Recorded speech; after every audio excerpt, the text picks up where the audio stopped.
नाज़रीन गिरामी अस्सलामु अलैकुम वरहमतुल्लाहि वबरकातुहू। सीधी बात के रूबरू प्रोग्राम में आप लोगों का इस्तकबाल है। नाज़रीन गिरामी, जैसा कि आप जानते हैं कि आम इंतखाबात की बिगुल बज चुकी है और इस वक्त पूरे भारत में इस वक्त इंतखाबी मेला लगा हुआ है। हर तरफ इस वक्त सियासी पार्टियां अपने अपने एतबार से कोशिशें कर रही हैं। 2024 की गद्दी पर कौन बैठेगा ये वक्त ही बताएगा।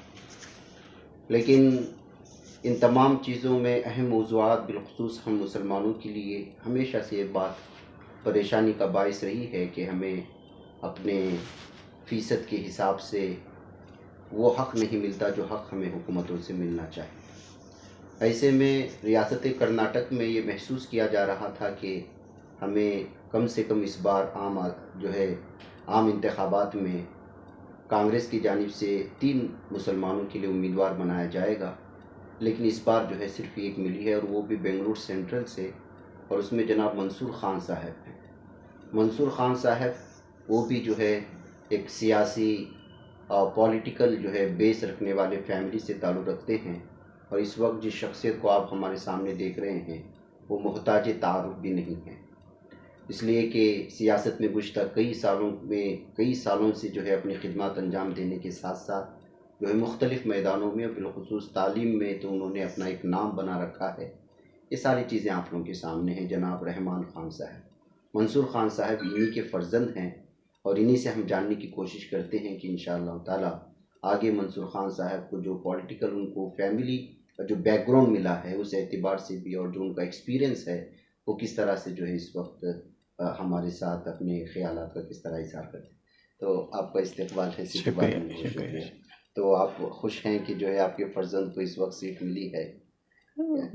खुशी तो है कि मेरे फ़र्जंद को कांग्रेस से बेंगलुरु सेंट्रल के लिए टिकट दी गई है, और मुझे ये भी खुशी है कि उसको टिकट मिली है, ये नहीं कि वो रहमान खान का लड़का है या फ़र्जंद है, उसको टिकट उसकी काबिलियत पर मिली है, मुझे वो फ़ख्र है। अच्छा, जी जी जी। ना मैं किसी को एक लफ्ज़ भी बोला मैं, ना हम जिस तरह से सीटों के लिए जद्दोजहद करते हैं इस तरह से कहीं जद्दोजहद भी नहीं है। कहीं ना कहीं एक पार्टी का ये चॉइस है। जी, सही है।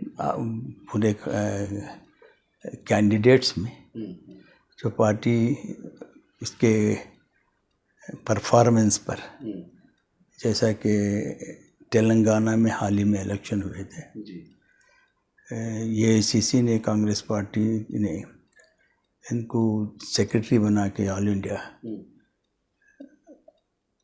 तेलंगाना के इलेक्शन इंचार्ज बनाया था। अच्छा। तो अल्हम्दुलिल्लाह उनकी काबिलियत से, जद्दोजहद से तेलंगाना में कांग्रेस गवर्नमेंट आ गई। तो इस तरह यहाँ भी जो उनका परफॉर्मेंस था, ख़ासकर वो जो रिसर्च विंग होता है पार्टी का, जिससे उसके हेड होके काम करने का ही मौका उनको मिला है। इस तरह अपने काबिलियत से है वो। मैं समझता हूँ कि जो सेल्फ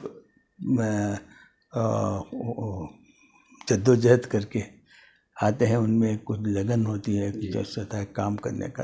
ये नहीं कि मैं फलाना हूँ। ये मुझे वही सबसे बड़ी खुशी है कि मैं इनकी सीट मिलने में, इसकी सियासत में ये लेवल को न आने में मेरा कोई रोल नहीं रहा। इतना ही है, उसका मेरा लड़का है, एक सही प्रोग्रेस लोग इस पार्टी इज़्ज़त मुझे करती है, तो जाहिर है कि वो मेरा लड़का है, उसकी इज़्ज़त भी करते हैं। मगर जो आज जो उसका तरक्की हुई है उसके काबिल है। तो आप जाहिर सी बात है पॉलिटिकल में इतने साल निकाले हैं, आप क्या चैलेंज फेस करेंगे? आपकी तरह आपके लड़के भी क्या चैलेंज फेस करेंगे? देखिए, सियासत में एक चैलेंज, जो भी सियासत में आके काम करना चाहता है उसमें एक विजन होना चाहिए। सबसे पहले मैं किसके लिए काम कर रहा हूँ, और ये जो हिंदुस्तान में हम एक जमहूरियत के माहौल में हमारे लीडर्सों ने मेहनत और जद्दोजहद आज़ादी की जंग के बाद सब करके एक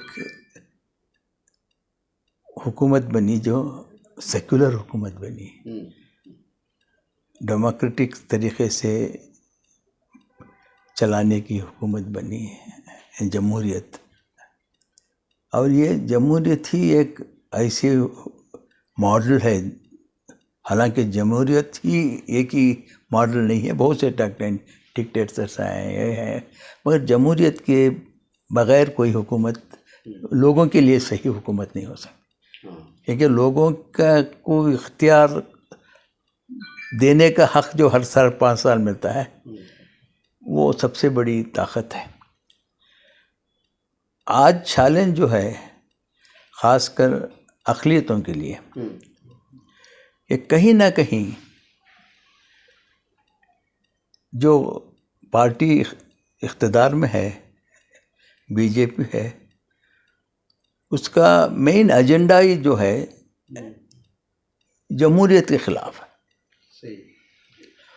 वो जमहूरियत नहीं चाहते, वो मेजॉरिटेरियन रूल चाहते हैं। फ़र्क है इसमें, हालांकि दो भी जमहूरी तरीक़े से आते हैं। मेजॉरिटेरियन रूल जब आ जाता है तो आप जमहूरियत के जो कंपल्शंस हैं उसे भूल जाते हैं। मैं मेजॉरिटी हूँ, मैं कुछ भी कर सकता हूँ, हिंदू मेजॉरिटी है, हम कुछ भी कर सकते हैं, या मेरी मेजॉरिटी पार्लियामेंट है, मैं कुछ भी कर सकता हूँ। तो ये डेमोक्रेसी में ये जमहूरियत का ये वसूल नहीं। जमहूरियत में चेक्स एंड बैलेंस है। अब वो चेक्स एंड बैलेंस हम ऐसा नज़र आ रहा है कि पूरा ख़त्म होने जा रहे हैं। और तारीख़ गवाह है कि जो भी लीडर गुज़रे हैं बड़े बड़े मुल्कों के, हिटलर से लेके मसोलिनी से लेके, वो सब जमहूरियत तरीक़े से इक़्तिदार पे आए। और वो क्योंकि वहाँ एक पर्टिकुलर रिलीजन की क्रिश्चियंस की मेजॉरिटी थी, उन्होंने क्रिश्चियन पार्टी बनाई और जमहूरियत के से इलेक्ट होकर आए, तो वो मेजॉरिटी ने रूल करके इक़्तिदार डिक्टेटरशिप आ गई। हिटलर इसी तरह से, हिटलर और मसोलिनी दोनों जमहूरियत तरीक़े से इलेक्ट हुए लीडर, ना कि कब्ज़ा करके हुए। मगर जब मेजॉरिटियन रूल, डेमोक्रेसी ख़त्म करके मेजॉरिटी रूल लोगों की आती है, तो वहाँ ये ख़दशा होता है कि डिक्टेटर्स पहुँचते हैं। तो आज हमारे मुल्क में बोलने की ज़रूरत नहीं, अनडिक्लेयर्ड डिक्टेटरशिप है, जमहूरियत ख़त्म होने चाहिए। और वो ये तरीक़े इख्तियार करना चाहते हैं कि जिस तरह से पूरा मेजॉरिटी रूल रहे, जो भी माइनॉरिटीज़ हैं उनका कोई से नहीं रहे, वो तो दूसरे दर्जे के सिटीजन होकर रहना चाहिए, उनका मंशा है। तो आज बहुत बड़ा चैलेंज है, जो भी पार्लियामेंट में जा रहे हैं। अगर हमारी कोशिश है कि अल्लाह करे, हमारी ये है कि इख्तिदार बदले, उसके जो या अगर इख्तिदार नहीं बदला तो ये इख्तिदार की पार्टी जो आएगी उसको एब्सोल्यूट मेजॉरिटी नहीं मिलना चाहिए। क्योंकि एब्सोल्यूट मेजॉरिटी जब मिल जाती है तो डिक्टेटरशिप का ही आ जाता है। देखिए, मनमोहन सिंह ने माइनॉरिटी हुकूमत चलाई, 10 साल आराम से चलाए, अच्छा चलाए। पीवी नरसिम्हा राव ने उसके पास वो उनकी पार्टी की मेजॉरिटी नहीं थी, 5 साल वो हुकूमत चलाए, सबसे कंसल्टेशन से, मैं अपोजिशन से। अब वो नहीं हो रहा है, तो ये ख़तरा मुल्क के लिए भी है, अक़लियतों के लिए भी है। तो इसलिए ये इलेक्शन बहुत ज़रूरी है, और ख़ासकर अक़लियतों के नुमाइंदे कम होते जा रहे हैं, नुमाइंदगी ख़त्म हो रही है।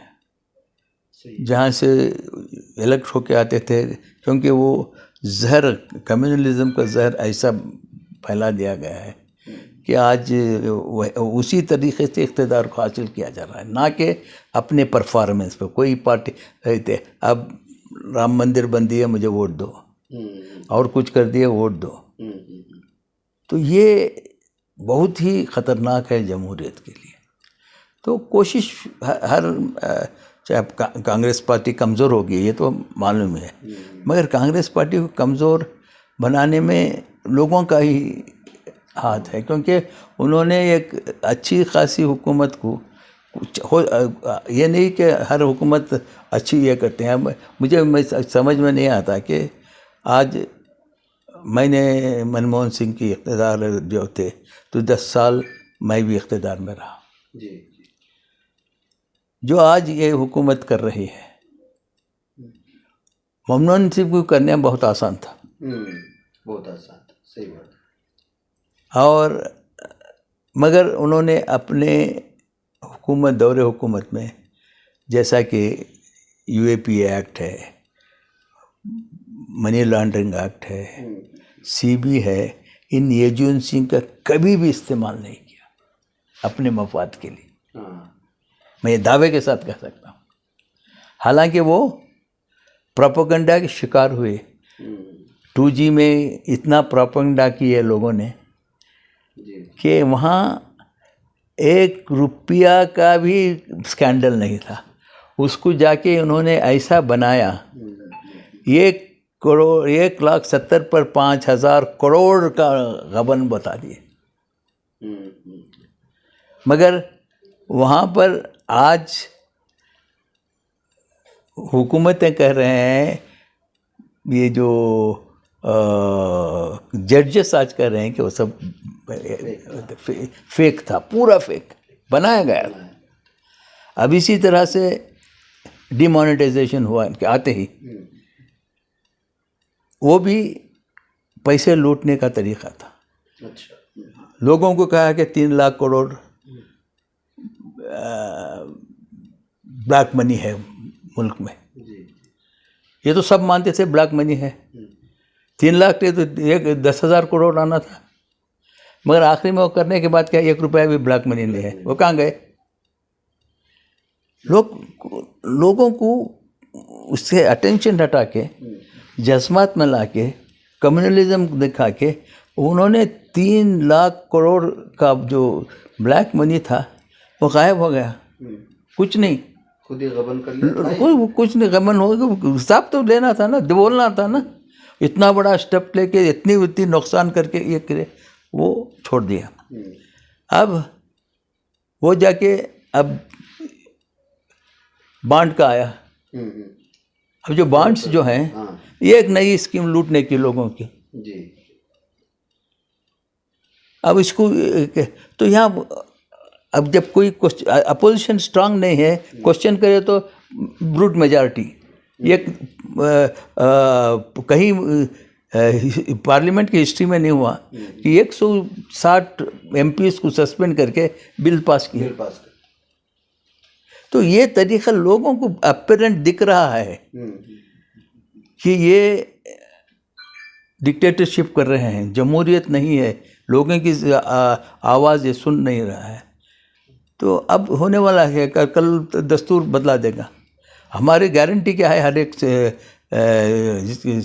हमारे सिटीजन्स की कि हमारा दस्तूर, अब कल दस्तूर ही नहीं रहा, हिफाजत कौन करे? कोई हिफाजत कौन करे? कौन किस आप कहाँ जाएंगे? हर शहरी गैर महफूज हो जाएगा। तो 2024 का इंतखाबात आइन के लिए बहुत ज़रूरी, आइन के लिए, इंडिविजुअल के लिए नहीं, आइन के लिए। इस आइन को क्योंकि उनका मंशा ही यही है 60-70 साल से कि हम ये, क्योंकि ये आइन के बनाने में उनका कोई रोल नहीं। हाँ। ये जो लोग आज इक़्तिदार में हैं, वो आइन के ख़िलाफ़ थे, वो जमहूरियत के ख़िलाफ़ थे, सेकुलरिज्म के ख़िलाफ़ थे। उनका कोई रोल नहीं रहा। जहाँ जंग आज़ादी में रहा, हमारे आइन के बनने में भी। तो आइन 3 साल आइन इस पे डिबेट हुआ है, उसके बाद जाके ये आइन बना है। तो आज आइन को बदला दे रहे हैं। दो आदमी, prime minister and home minister मिलकर आइन को बदला देते हैं। तो ये मुल्क के लिए बहुत, मुल्क आज सबसे ज़्यादा मुल्क बचना है। जी जमहूरियत बचे तो लोगों का से होता है, हर 5 साल में हुकूमत बदला सकते हैं। अभी जमहूरियत ही नहीं रही। अब एक प्रेसिडेंट रूल ला लिया, एक प्रेसिडेंट को अलग करता है, बस मेजॉरिटी लोग हैं अलग कर देते हैं, तो मनमानी कर सकते हैं। अभी तो हर चीज़ उनके हवाले बस बिल्कुल ये सबसे ज़्यादा चैलेंज मुल्क के सामने है, आने वाली पार्लियामेंट के सामने है। हर मेंबर ऑफ द पार्लियामेंट जो है उसके पास ये विजन होना चाहिए, ये होना चाहिए, इसलिए ये इलेक्शन अहम है। तो इस वक्त आप सेंट्रल बेंगलुरु में आप अपने फर्जंद के साथ साथ तमाम लोगों को क्या पैगाम देते हैं कि मेरा पैगाम जो है कि वोट का हक सबसे ज़्यादा, लाखों करोड़ रुपए का एक वोट का हक है। जी वो हर शहरी उसका हक समझना चाहिए, उसकी वैल्यू समझना चाहिए। और मुसलमान का तहफ़्फ़ुज़ हमारा आइन है। आइन हमको अपनी हुकूमत चुनने का मौका 5 साल में दे रहा है। आप इसको खोज ना जाने और इसका इस्तेमाल करें, जाके वोट करें। चाहे आपका वोट आप ये समझे कि मेरे वोट से क्या होगा, एक वोट से क्या होगा। एक वोट से तकदीरें बदल सकते हैं। जी सही बात। हमारा एक चामराजनगर का एक पार्लियामेंट मेंबर एक वोट से जीता। जी एक वोट से जीता, तो वो भी है। और उसका दूसरा हक जो है, मैंने सही कॉन्स्टिट्यूशन की हिफाजत के लिए वोट दिया है। तो आज मैं अपील करता हूँ कि ख़ासकर अक़लियतों के लिए कि आप अपना vote, first of all vote enlist कराइए और दूसरा वोट करिए। वोट की ताकत को समझें, वोट को ज़ाया होने मत दें। और ये जो लोग वोट को ख़रीदने आते हैं, अपनी करोड़ों की ताकत को कौड़ियों में खरीद कर इक़्तिदार में आते हैं, और तुम गरीब के गरीब जिस हालत से हैं वही रहते हैं। तो ये समझिए, वोट को दीजिए। आप मुल्क की तकदीर भी बदल सकते हैं, अपने तकदीरों को भी बदल सकते हैं। अल्लाह ताला ने यह मौका तुमको दिया है। जी सही बात। तो नाज़रीन गिरामी, ये हमारे जनाब रहमान ख़ान साहब थे, जो इस वक्त पॉलिटिकल में जो दुश्वारियाँ हैं, जो चैलेंजेस हैं और जो माजी में चैलेंजेस रहे हैं, उसको हमारे सामने रख रहे थे। जाहिर सी बात है कि सेंट्रल में इनके फर्जंद को दिया गया है, इनका साफ कहना है कि इसमें मेरा कोई रोल नहीं है और वो जानते हैं कि काम करना कैसे। अच्छा, मंसूर साहब जो है इसमें प्रैक्टिकली किस तरह का एक्सपीरियंस रखते हैं आप? उनके वालिद होने वो एजुकेशन में है, पूरे एजुकेशन इंस्टीट्यूशन से कर रहे थे, और सोशल वर्क भी जो कर रहे हैं एजुकेशन में, ख़ासकर एजुकेशन में जो है। तो एमपी भी बनेंगे तो इंशाल्लाह एजुकेशन के लिए भी इंशाल्लाह वो आइंदा कोशिश करेंगे। इस तरह का इनका एक प्लान बना हुआ है। अब देखिए, इंशाल्लाह मुझे और रहमान ख़ान साहब को इजाज़त दें, बहुत सारी बातें करना है इंशाल्लाह। वक्त जो है हज़रत से भी मुलाकात होती रही कि आपके सामने बातें मिलाते रहे। मुझे और हज़रत को इजाज़त। अस्सलाम वालेकुम।